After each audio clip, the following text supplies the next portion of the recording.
5 বছর পর আজকে দেশে ফিরলাম। সবাইকে বেশ খুশি দেখলাম, শুধুমাত্র আমার বউটাকে ছাড়া।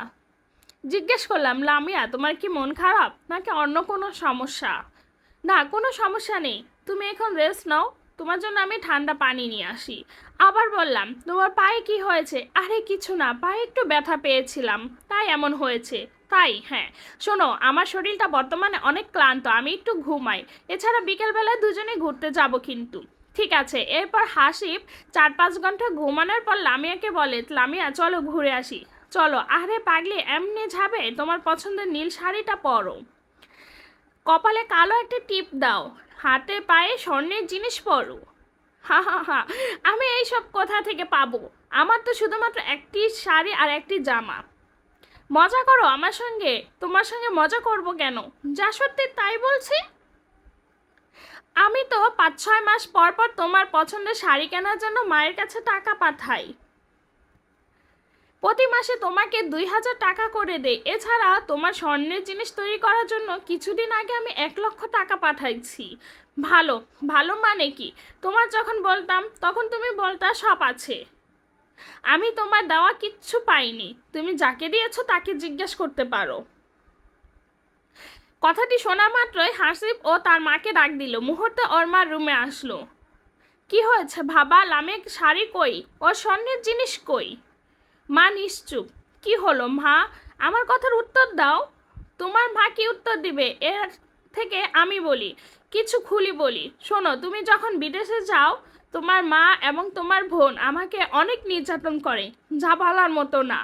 সারা বাড়ির কাজ আমাকে দিয়ে করায়, কাজে একটু ভুল হলে আমাকে মারধর করতো।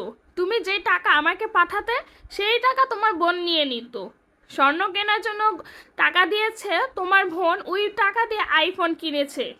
তোমার মা কিছুদিন আগে ইট মেরে আমার পায়ে ছুঁড়ে মেরেছিল, তখন থেকে আমার চলাফেরা করতে কষ্ট হয়।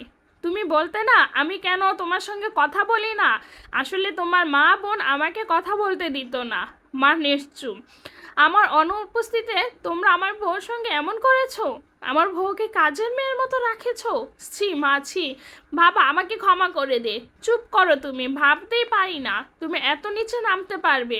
ভাইয়া, আমাদের ক্ষমা করে দে। কথাটা শোনা মাত্রই হাসিব ওর বোনকে কষে একটি থাপ্পড় মারল। থাপ্পড় মেরে, এই রুমের থেকে বের হয়ে যা, বেরিয়ে যাও তোমরা, তোমাদের সঙ্গে আমি কথা বলতে চাই না।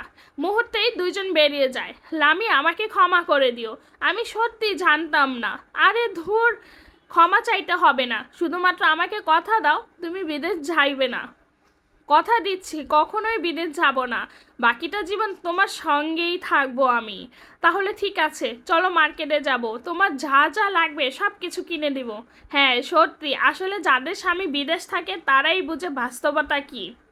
গল্পটি অন্য এক আপুর জীবনের কাহিনী, তো আমি শেয়ার করলাম। যদি গল্পটি ভালো লাগে লাইক কমেন্ট আর শেয়ার করে দিবেন। আর আজকের মতো এখানেই বিদায় নিচ্ছি। সবাই ভালো থাকবেন, সুস্থ থাকবেন। আল্লাহ হাফেজ, আসসালামু আলাইকুম।